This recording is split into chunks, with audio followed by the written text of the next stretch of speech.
বিয়ের পরের দিন শ্বশুরবাড়িতে বধূবরণের অনুষ্ঠানে বসে রানী রীতিমতো ঘাবড়ে গেল যখন তার দুই বড় বিবাহিতা ননদ তাকে মাথা থেকে পা অবধি পর্যবেক্ষণ করতে লাগলো যে সে বাপের বাড়ি থেকে কি কি গয়না পরে ও নিয়ে এসেছে। তার দুই ননদের গা ভর্তি সোনার গয়না। ওরা নিজেদের মধ্যে ফিসফিস করে কী সব আলোচনা করছে।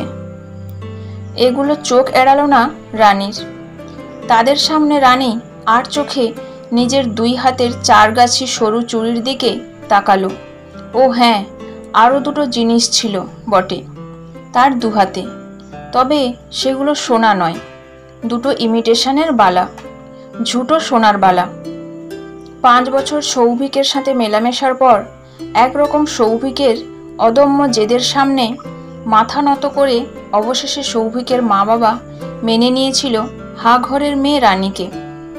বিয়ের জন্য হাতে কানের গলায় খুব সামান্য কিছু গয়না নিজে বানিয়েছিল রানী। তার বাবা মায়ের ক্ষমতা নেই, তাই সে নিজেই সামান্য একটা চাকরি জোগাড় করেছিল পড়াশোনা শেষ করে। প্রত্যেক মাসের মাইনা থেকে কিছু কিছু টাকা জমিয়ে কয়েকটা অল্প সোনা দিয়ে গয়না বানিয়ে রেখেছিল নিজের জন্য, আর সৌভিকের আশীর্বাদের আংটি ও চেন। বিয়েতে বসার আগে চুপি চুপি এক ফাঁকে মেয়েকে একা পেয়ে রানীর মা মেনকা দেবী বলেছিলেন, মা রে, তোকে তো আমরা কিছুই দিতে পারলাম না, তবে এই বালা জোড়া রাখ। রানী অবাক হয়ে জিজ্ঞাসা করল, কোথায় পেলে এই বালা? মেনকা দেবী বললেন, সোনা কোথায় পাবো বল? ইমিটেশনের বালা। শ্বশুরবাড়িতে যেন কেউ গুণাক্ষরেও টের না পায় যে এগুলো সোনা নয়।